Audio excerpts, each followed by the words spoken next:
What's up, guys? I'm Chelsea Hernandez, music editor at SWGRUS, and you're now tuned into my podcast, Time Out, where I have conversations with music-related subjects about their workings in music. Hey, y'all, what's up? It's Chelsea Hernandez, and you're tuned into Time Out. Today we have Prado on. How are you? I'm doing good. Everything. We just settled some technical difficulties forever, and I'm sorry I was late, but we're asking you some great questions. So before we do that, but I'm excited today to be here. Yeah. I'm really glad to have you on. Actually, you're the first girl that I've had on. So yes, I'm really happy about that. So before we were talking about where you're from, and I do not want to butcher the names again. So can you explain to everyone where you're from and what that's like?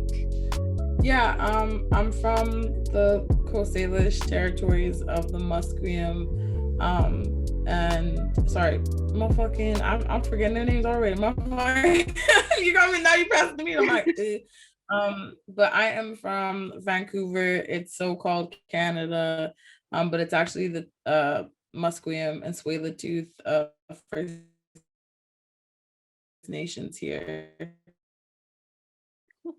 and Haida Gwaii as well, First Nations up in this region of Indigenous, period. Super Indigenous, yeah. That's really, really interesting. Was the Wi-Fi okay there, or I think? Yeah, it's fine. It's fine. Everybody has had Wi-Fi issues, so I wouldn't even worry about it. It fluctuates for some reason, so it's fine. Don't worry.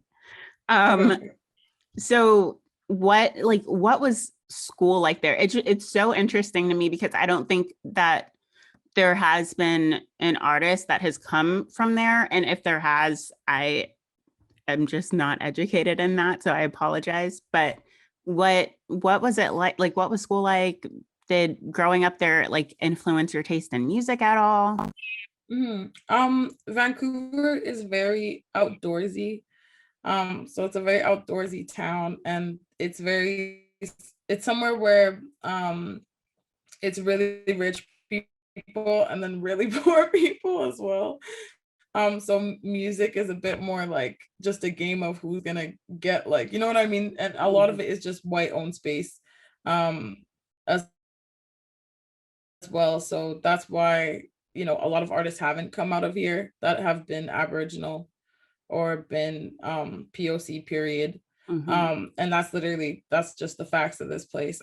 And that's literally it, and I can't believe, honestly, because of my Blackness, is why I'm in the position that I'm in to even be on here. Yeah. That's kind of sad, I mean, it's on one hand, it's good because it is great to have a woman, person of color, Black woman, woman emerging from a place where that doesn't typically happen. It's very inspiring and encouraging, but it also is kind of sad because it's why, why are there so few? It's so sad that so few get the opportunity.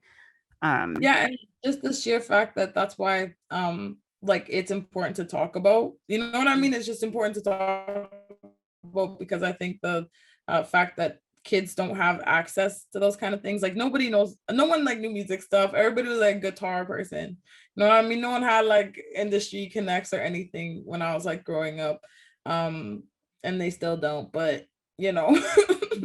That's how it is. So how did you wind up breaking through? Because people, you were saying, didn't really have those industry connects. How did you emerge out of that? I honestly was just very focused in the actual music itself for a long time, for maybe 4 to 5 years. It was just me and the mic. As soon as I was 14 and I've learned how to record myself, that was how I started to work. And then through the internet and through Instagram and Twitter, that's how I started out, just getting in connect with people. And I didn't even know A&Rs were A&Rs that I was talking to.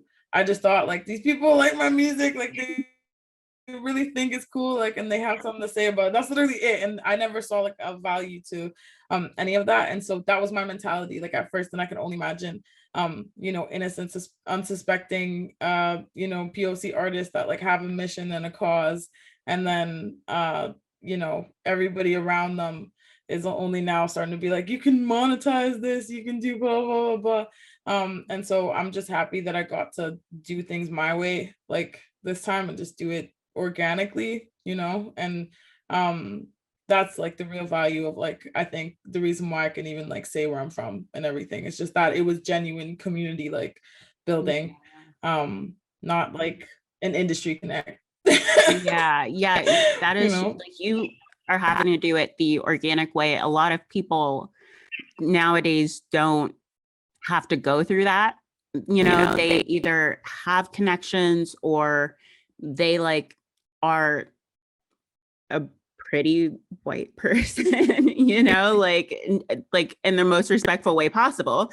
But like, that's the truth, you know, like it's, you know, the you know, really pretty white girls, or the really cute white guys, you know, like, and that's kind of who dominates the space. And there are like, you know, a few POC here and there, but it's like, it's a very white male, or just white dominated space in general. So it's really, it really is inspiring to see. It's really cool that you're, you know, here, that I have the opportunity to even talk to you and know who you are, you know. It's great.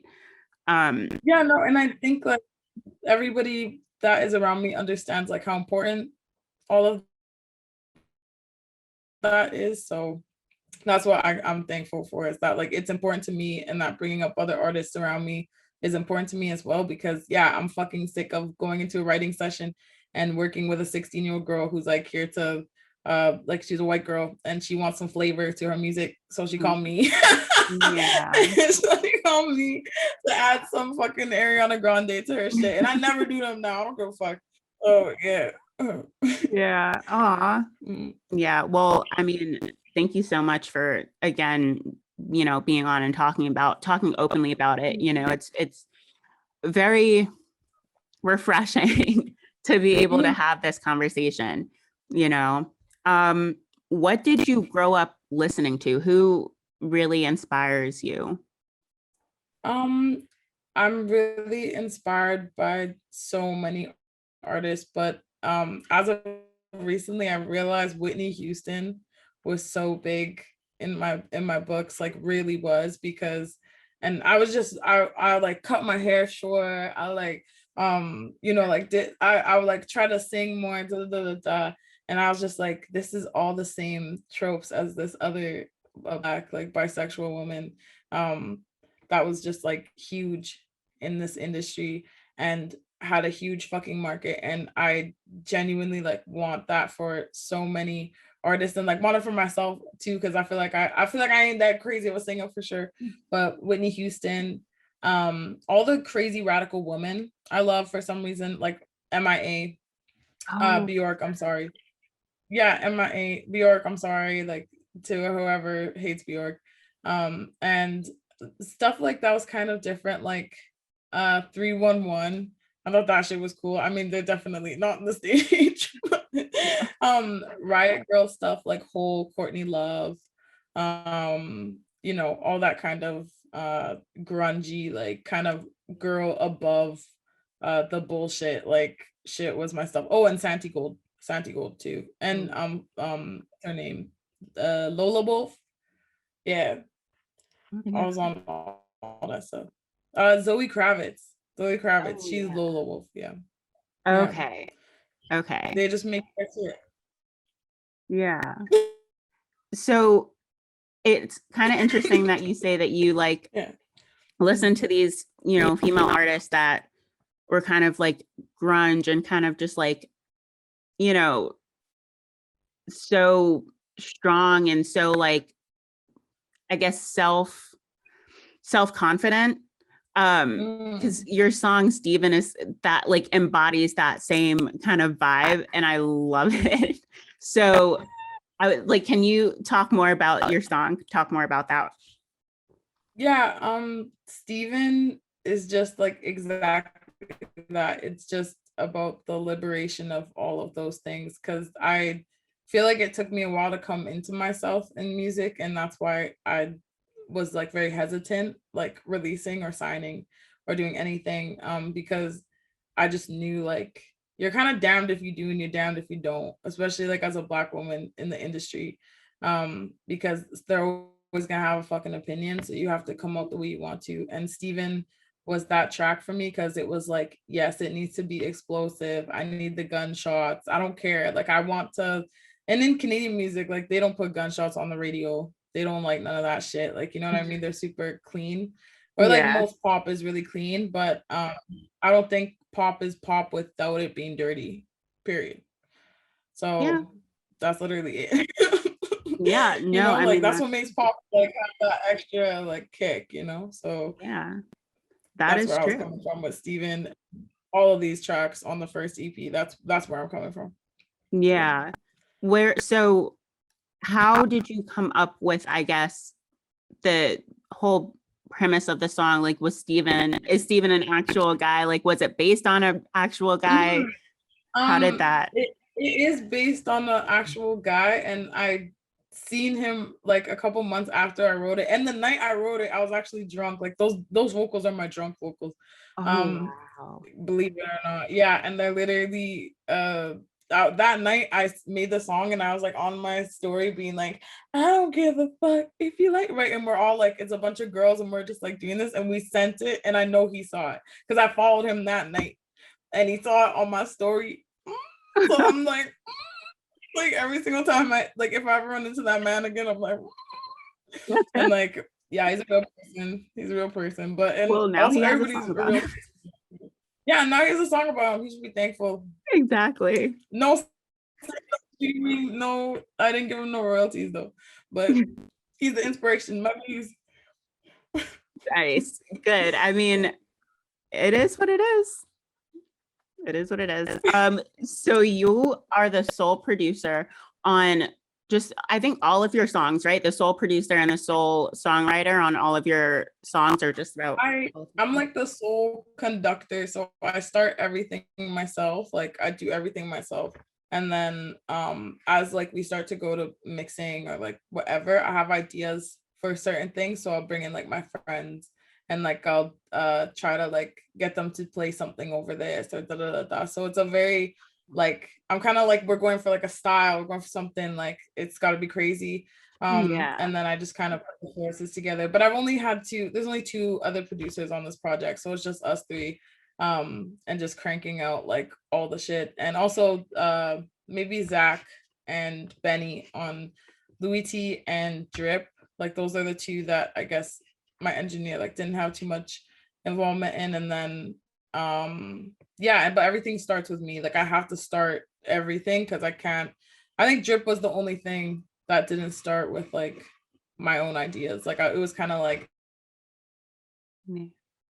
the like the guitar, and I was like, ah, like I just started to I don't know. So yeah, that's how all those are made. So it's kind of a collective work, but a lot of just me like sending them shitty ideas and being like, yo, what do you think? Like, should we discover this? Like Gucci Store is literally like that was my whole conception. I did the fucking boop, boop, boop, boop, boop, boop, boop. I was like, let's go, like let's make this evil. So that was not that's how those songs went.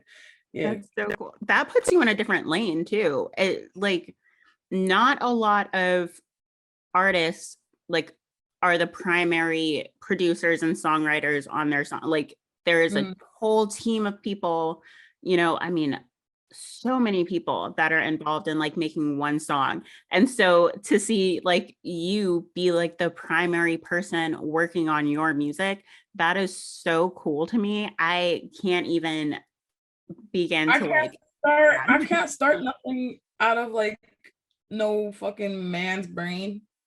I don't give a fuck. That's just not gonna come out right. It's not gonna come out like to me proper. At least in the sense of writing or anything. Like I only ever wrote with like people I really trusted to write with, or like a camp or something. Like Steven was a camp song, but I told them my story about Steven. And then it kind of like unfolded into that. And it was with like 3 other girls, and we were like trying to write this song, and then I just fell in love with it. I was like, this is incredible, like this is a great thing. And for songs like Drip, like which are more like interpersonal, like my sister wrote that as a poem first, like, and she wrote like white tips, black curls, pink lips, like she just was writing about like her hair and her lips and stuff. And she's like, a Black woman, and I wanted to just embody that into Drip. And so it's kind of like a mantra for us, like. And so I write a lot with my sister as well too, because she's just a crazy writer, like she can write really, really well. Yeah. And she has no musical background like that kind of way. She's just been like beside me, but we do everything. And she does photography, and she does all my pictures too. Oh, yeah. nice. So y'all are both creative, just like in different ways, I guess. Yeah, like we sometimes we fight a lot, but like we always end up, everything's together, like. Yeah. Oh, that's nice. I'm an only child, so I wish I had that kind of like experience or connection. Like I wish I had a sibling to like share that stuff with. So it's really nice that you are able to share it with your sister, and y'all, like, it's a collective effort and it's in the family. I love that. We always like, if one of my friends is like the sole child, they get like adopted. So it's like everyone that's like friends with us, like the one friend, like they just come into like our family.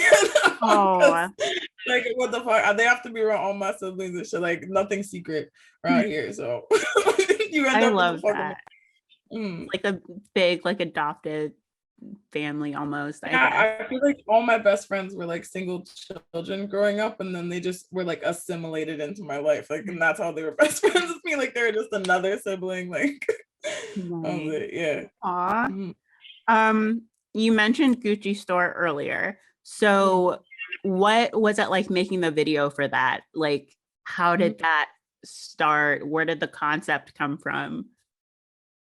We just thought like Vika and Sasha, who are like this duo from Toronto, and they're like they're female directors, and they've done like some rapper videos. I just thought that they could hit the medium between like hip hop and pop perfectly, and kind of like display this like because I would say like I have more organic videos, I do somewhere, you know what I mean? But this is so like pop and like polished and like strict marketing yellow, like let's go.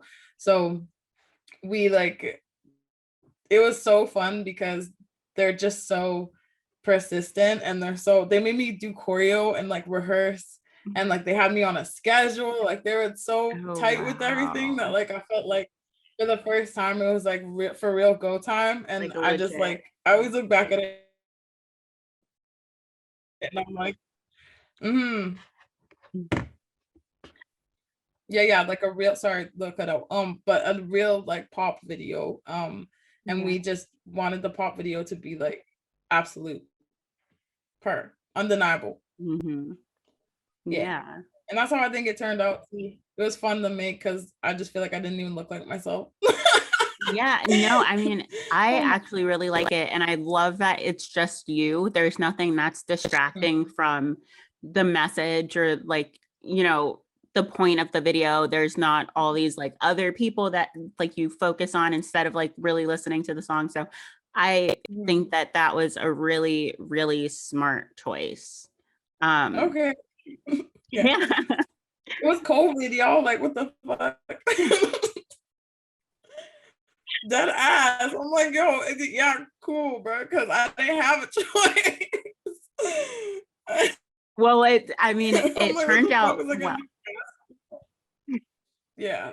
It turned out good. So, I mean, they were on the right track. You were featured on Complex's 25 Canadian Artists to Watch out for. Men in Black and Gucci Store were on Refinery 29, and Uproxx's favorite tracks of the week. What has that been like? Like, it seems like you're propelling forward and you're like getting recognition from all of these different outlets. And it's like, how does that make you feel? I think it's good that the music is like speaking for me for once. And that I'm just thankful. I can't say anything much else. I was the artist that literally got like 100 plays like for like 3 years of my life. Like, so I never released music to like become an overnight superstar. I straight up want to release music for it to be like read up upon and understood and like allude to more things.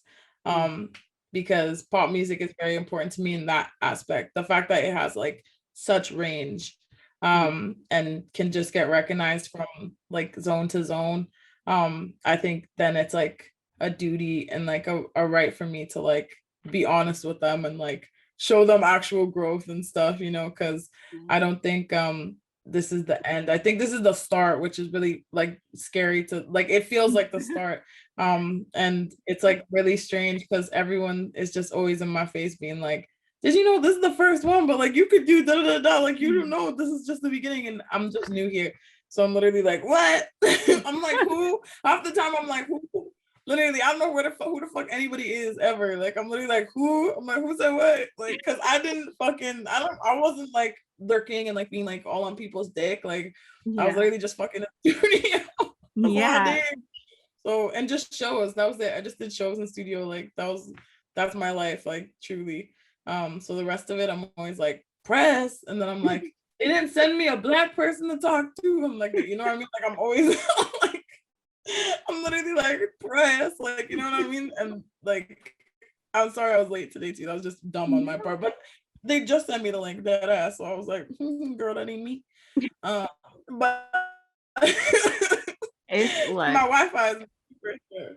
But I would do this again. I'd do it like 100 times. So yeah. No, I'm my favorite thing is, you know, talking to artists that are, you know, just starting off. Like you haven't even begun to like reach your, I guess, like reach where you're gonna go, you know, like this is just the beginning. And it's so interesting to watch, like when, for example, when Jack Harlow was first starting out, like I interviewed him and it's so cool to see like how far he's come, you know, from that like conversation years ago, like 3 years ago or something like that, you know, to see how far he's come.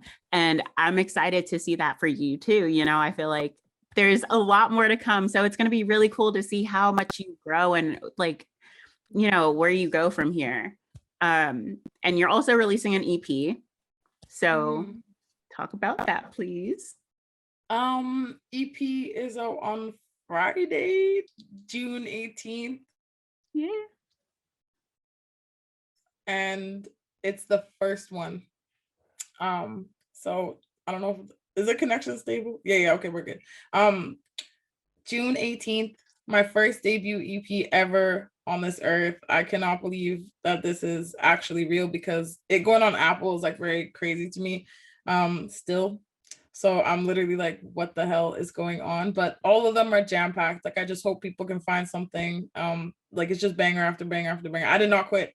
And this is only the littlest batch. Like I'm literally sitting here with so much music and I'm like, hee. I'm like, yeah. I'm like, sure. But those honestly, I wanted them packaged this way so that like they hit, because I was like, I know these songs were in an era, like all together, they're all together for sure. And I just can't wait for them to hear like what didn't make it, like what they will obviously hear what didn't make it. You know, just have more of a connection to the people that are like actually listening to me. Because I'm a huge fan of like so many artists. I was that person like out at the fucking, and when I was 14 at the Lana Del Rey venue, like 9 hours before she showed up in my fucking flower crown, being like, like American, like, and I was a dumbass, but I I still did it, and it was because the love of the music, like, you know what I mean. So and like my first hip hop concerts ever, like I was like, he's gonna literally find me in the audience and take me home. And why is that all of us? I was literally the same way. I'm like, there's me walking in there like as if this motherfucker like anybody gave a fuck. But I was that person. I'm a huge music fan and just a music nerd in general, and I just can't wait to like share more stuff with everybody and have more music come out. Like everything else around is just like extra as fuck. And we're doing a fundraiser for Vancouver Black Therapy Fund, which is a fund here in Vancouver that goes directly to like my sister did the program already before, and they've raised like over $25,000 already. And I just want to help and fucking put merch for 100% of the profits to them. So yeah, that's what we're doing. And I just want it to be a show showcasing all like Black artists from here that are alternative, like that are doing something different in like hip hop and R&B type thing. Because I think they're literally all my friends are so fucking good, and it's fucked up because like the industry just doesn't give a chance to like really gay people, or like really overtly gay people, or like overtly different people. And I think like and then they can all get like drunk at home and listen to like DJ music, like, and donate some money, maybe get a mask. I'm gonna sell like exclusive Prado masks that are like the emblem, and I know they're going out of style because of the vaccines or whatever, but I want to sell those masks, and 100% of the proceeds. Yeah, I'm still gonna wear my fucking mask. Fuck everybody. 100% of the proceeds to Vancouver Black Therapy Fund. Period. Yeah. Nice. Awesome. I want to thank you so much for being on, and I genuinely want to have you on again. I'm super excited to see what you're going to do in the future. I'm so excited for things to like blow up for you, and for more people to get to know who you are and love your music. So thank you so much for taking the time out to do this. I genuinely appreciate it. What the hell? Thank you for dealing with my technical difficulties. Literally, if this is not enough, I will redo it. I don't care. I literally will redo it like 6 times. And I have a fucking I just need the full information. I'll be prepared. I'll be podcast ready. Okay. I'm not fucking with you. We can have optimal quality. Okay. I'm here for it. I fuck with this. Let's go. Yes. So, yeah. Thank you for having me. I really appreciate it. Of course. All right. I'm going to, well, first of all, thank you everyone for listening. And new episode out next Friday.